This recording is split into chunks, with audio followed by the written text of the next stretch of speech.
I don't know. I don't know how to start this video. Well, this is... Okay, so, just to preface, this is not a review video.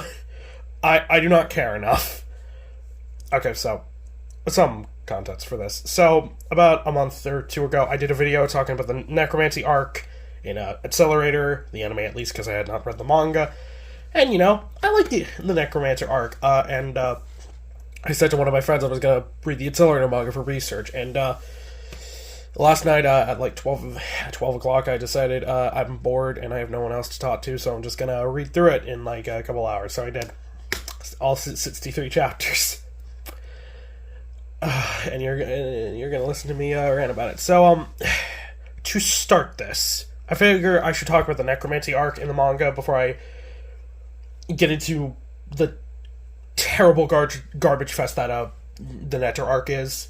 So, just for some bats, I think I did this a little bit in the first video, but I'll do this again. The Accelerator manga was written and illustrated by a guy named Arata Yabaji, who, to my knowledge, has only done this and a series called Demon Boy, original name, that was cancelled. And I just want to preface this with no hate to the guy. I can very much understand you win a contest to make a manga, and now you have to make a manga on one of the most popular characters in Tuaru. Like, I know the Imaginary Fest poll is not the best source, because, you know, it's a gacha game, but, like, it's the only popularity poll that I know exists for Indets overall, so, but, like, Accelerator was second, only beat by Masaka, because Masaka is the most popular character in the series. Annoyingly. And honestly, I heard a lot of people say his art, the art of the Accelerator manga was really bad, and when we get to the Nectar Arc, I will definitely have that complaint. But for the first part of it, yeah, I will say there are some sequences where you really cannot tell what's going on. But besides that, honestly, it's fine. I imagine a lot of it was fixed in the volume releases, as, again, I think it is kind of silly to complain about a series when it has a complete volume release, because you don't know how this works. Some mangaka will go back and kind of fix mistakes that are present in their volume, in their series. Like, artist mistakes. Like, I'm trying to think of really famous... I know there's one panel in One Piece where Ulti is drawn without her mask, and I think that was fixed in the volume release. It's just kind of art stuff that, like, you know, them or their editors don't catch going week or monthly. And then the volume is their time to fix it and maybe add some stuff. Also, I don't know if this is true or not, but I heard this, that apparently the Accelerator manga did not have an editor, which is very, really obvious. But, so the Necromancy Arc is honestly about the same. Not much changes. The biggest change is, Harumi is not much of a character in the manga. Yeah, in the anime, I think it's episode 10. I forget what episode. It's either episode 9 or 10, right before the final climax starts occurring with Isaac, which I don't even think Isaac gets name dropped in the manga. But you get that entire like episode dedicated to like seeing like Hishiga, I forget his name, Harumi's brother. Hishigata's research, and then he says it in the manga, but you get much more in the anime kind of explaining it, and then you get to see where Esther comes in. Also, before I continue with this, for some reason Esther's name in the Seven Seas translation of this is I don't know, Seven Seas translator, but you know, the Seven Seas, the English release of Accelerator. For some reason they translate her name as Estelle Rosenthal. I can only assume they got it, and you know, Elsinore in Japanese, and thought it was Estelle, and just made it like the full name Estelle. But yeah, you get to see kind of Esther's relationship with Harumi. It really helps Esther as a character, or kind of more developed, because you get a more idea of why she cares so much about Harumi, because in the manga you really don't get any of that. Yeah. But yeah, that's really my only complaint. It's like everything else is pretty much the same. I think it, and bar none, the anime is better. I will get to that at the end of the video. But now, oh god, the Nectar Arc fucking sucks. So I'd heard, so whenever you have a series, an anime series, you always hear that one arc. You know, you always hear about that one arc that everyone pretty much unanimously agrees is god-awful. Pretty much like, you know, there's a lot of people who debate what the best arc of the series is, like, One Piece, for example. You know, you have people say that Wano is the best arc, Alabasta is the best arc, Enies Lobby is the best arc, Dressrosa is the best arc. They're wrong, but whatever. But you pretty much unanimously, a lot of people can just agree that the Davy Back fight is the worst arc of the series, because of Fotsy. You have that in a lot of series where you have that one arc that everyone kind of hypes up as the worst. I looked around, and what I think people consider in that community, what people consider the worst arcs are probably the current first year arc in Railgun. But the recent chapters have actually been kind of good, establishing shit. But, you know, you have the La Regina arc, which I have to talk about in like a week or so.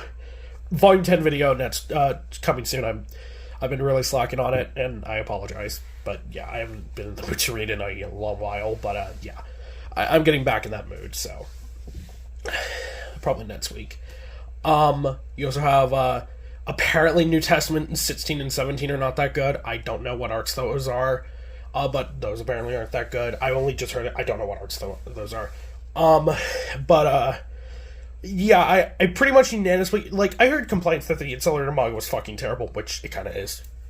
But, yeah, if you're curious if the Nectar Arc is as bad as everyone says it is as shit as everyone says it is. So,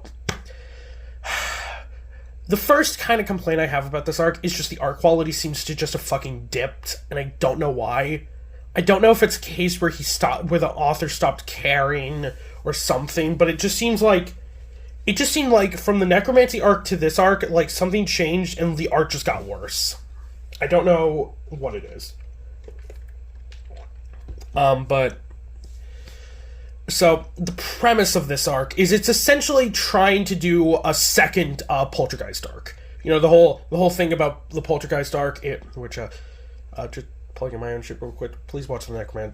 Please watch the Poltergeist video. It is the worst doing video on it, and I'm scared to do the Silent Party video because I'm scared it's going to do even worse. But you know, the whole point of the Silent Party arc is not Silent Party. Fuck, Poltergeist. Sorry, I mixed up the mid railgun arcs a lot. But you know, you have the whole concept of the body crystals that like enhance Esper's abilities.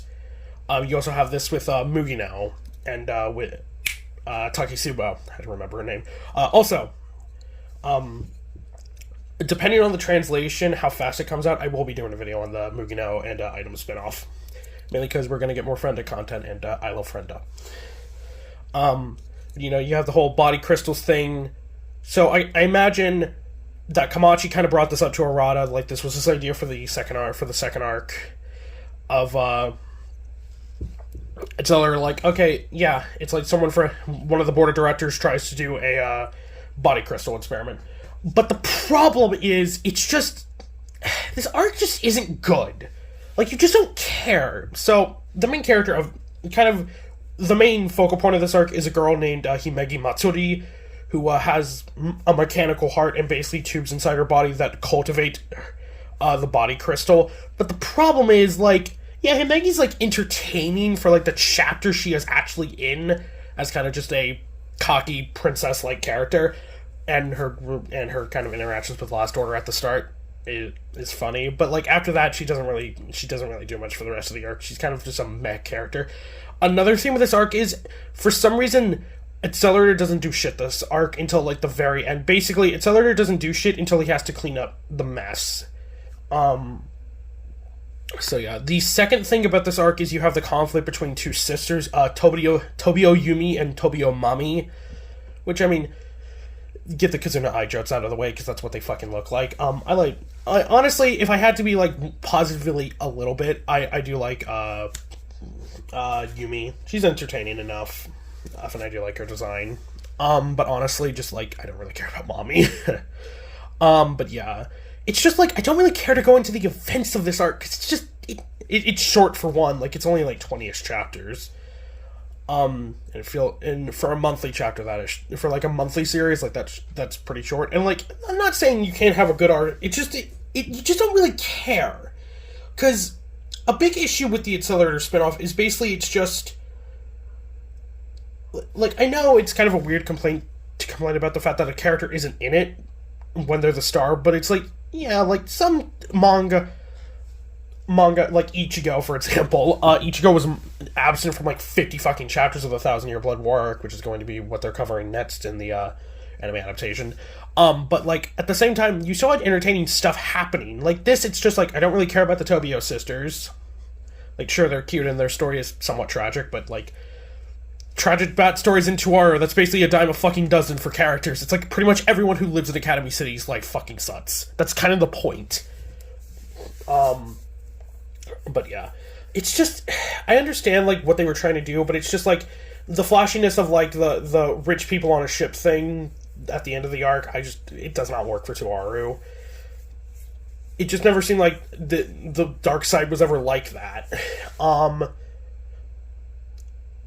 And you also have the antagonist group of this arc being a group called Full Course, and it's just not that entertaining. I don't know how much more I can stretch out this video. Basically, just like, the Nectar Arc just kind of sucks because you don't care. Because Accelerator is in it for a lot of it, and, you know, he is the best thing about this manga, to be fair. Like, seeing Accelerator do stuff is the entertaining thing. But yeah. Honestly, I just don't care about this arc too much. I mean, Yumi and Mami have cool abilities like Volcano Ball. It's like a wind-based ability, contrary to its name. But yeah. I think another complaint a lot of people have is I didn't see this too much, mainly because I was probably just reading through it fast. But a lot of people say this manga kind of establishes a Last Order and Accelerator romance, and it kind of does. But I don't know, their interactions seemed fine. Honestly, the best part of this manga is just like the facial expressions and the interactions. Like, again, I love Last Order and Accelerator because their interactions are always funny. They have good interactions. But yeah. Now, how would you... if we do get a season 2, which, I mean, if we do get Future 2 Aru animes, hopefully we do. I don't think Railgun is probably going to get another anime for a while, because they only have, like, what, 2 arcs to adapt. Honestly, I don't see them doing another season of Railgun until they wrap up the first year arc, which could be happening this... I see it wrapping this year, because we did get the main antagonist reveal finally, so, you know, we are probably going to wrap it up this year, but, you know, I don't know. They could do another filler arc, which I hope they don't, but they did do that for, like, 2 seasons, so it's, like, you know, understandable. Hell, like, I don't think I've said this in a lot of videos, but yeah, it's kind of funny how the first 2 seasons of Railgun, like, half of the season was canon, the other half was not. And then the only season of Railgun that has to deal with only canon material is the 3rd season, which is good. Also, yeah. I think how you fix the Nectar Arc is, honestly, have it be in a different series. Because I think a lot of the big issues with this arc is it doesn't work with Accelerator, because it's just like, you have to take out Accelerator for this arc to actually work, because he would just solve it too quickly. So it's like, I feel like if you did this in, like, Railgun, like, you could have it, because, like, yeah, Misaka's strong, but you could still have this arc be a threat to her, and you could get... And it actually does make sense, because, like, Yumi is a member of Judgment, so you could have a reason why Kuroko and Ueharu get involved, and then... boom, that's how you get Misaka involved. Boom. Like, if you did this in Railgun, like, if you changed around events and, like, have this be later and have, like, it be restructured, this arc could work. It would still probably be, like, a meh arc, but it would be fine. It honestly just seems like a filler arc, like... And another thing is, like, have Himegi do something that isn't just, like, just be a... I don't know. I just don't like Himegi. She's just meh. She just feels like a filler character. And I mean, I don't... sure, I don't care for the Tobio sisters, but they're at least, like, they have characters. And Mommy just seems kind of stupid, but, yeah. Overall, just watch the anime. If you're going to experience the Accelerator series, just fucking watch the anime. The anime is so much better. And also it has one of the second best opening of the series. Shadow is the Light. which I talked about in the first video. But yeah. Shit, is that all I really have to say about this arc? I don't know. I don't like talking about things negative. I know that gets a lot of views on YouTube. You know, if you talk about, you know, those 2-hour video shit talking series, it's like, those are what get views. Those are what, like, you know, if you talk negatively, that's more interesting than if you talk positively about something. But I'm someone who, like, I don't like talking about things negatively. It kills the fun for me. But yeah, I guess this is going to be the shortest video since the in-depth review, which made sense because this arc is short. And I don't really care about it. I mean, the premise is interesting enough, kind of dealing with the body crystal shit. But that's kind of it. I will say something about the necromancy arc that is rather interesting. I think I mentioned this in the first video, but basically just, it is interesting how essentially the way that you know, Isaac was trying to ascend to a god, a perfect golem, is the same as how Accelerator tried to, how they were trying to get Accelerator to a level 6. Like, that's definitely going to be relevant in the future. I don't know how. Yeah, and again, I will say this again, please do something with Esther in the main series. Like, the only other, like, I'm pretty sure the only other 2 series she actually shows up in briefly is Kakine spin-off, which I'll probably be talking about next, because, yeah, because it takes place alongside it, but you do see Esther in that arc, walking with that Accelerator in the Last Order. Also, another thing that this manga does that I do think is rather questionable, and I know this is I know this isn't established yet in, like, Old Testament, but I did hear this is established within New Testament. The Misaka clones, the only clones that actually have interest in Accelerator as friends are Last Order and Worst. The rest prefer Toma, which makes sense. And, you know, this manga tries to establish that, you know, some of the clones do like it, that one of the clones does like Accelerator. And I mean, like, there's 10,000 of them. You could make an excuse it's a malfunction. But yeah. Oh yeah, and the last chapter is decently entertaining because it actually does kind of make a good timeline of when it takes place. Because the very last chapter of the Accelerator manga is him beating the shit out of Musajima, and you do get his line of just because you've gotten stronger doesn't mean I've gotten weaker. Still one of the best Accelerator lines. But yeah. Oh yeah, and I guess I should mention it. Sad news, but news nonetheless. Into our the singer of Gravitation and Roar, the last two to our openings in the anime, recently passed away. My own Kurosaki, so rest in peace. That's just generally sad. Especially, I like Roar a lot. I think it's the best opening of the series, so that's sad. But yeah, I guess that's all I have to say about the Nectar Arc and other shit. This was a ramble video, just because I did not want to talk about this arc. This is such a terrible arc. Do not read this arc. Watch the anime, please. But yeah, leave a comment down below if you think if you think they could improve this arc if we ever do get an Accelerator Season 2, or if they should readapt this arc in another series, like if the next arc after the first year arc in Railgun should be just a retelling of the Nectar Arc. But yeah, that's all I really have to say. If you like this video, like, comment, and subscribe, and join me next time when we talk about Volume 10 finally after like 2 months. This will be Neo, signing out. Do not read this arc. It is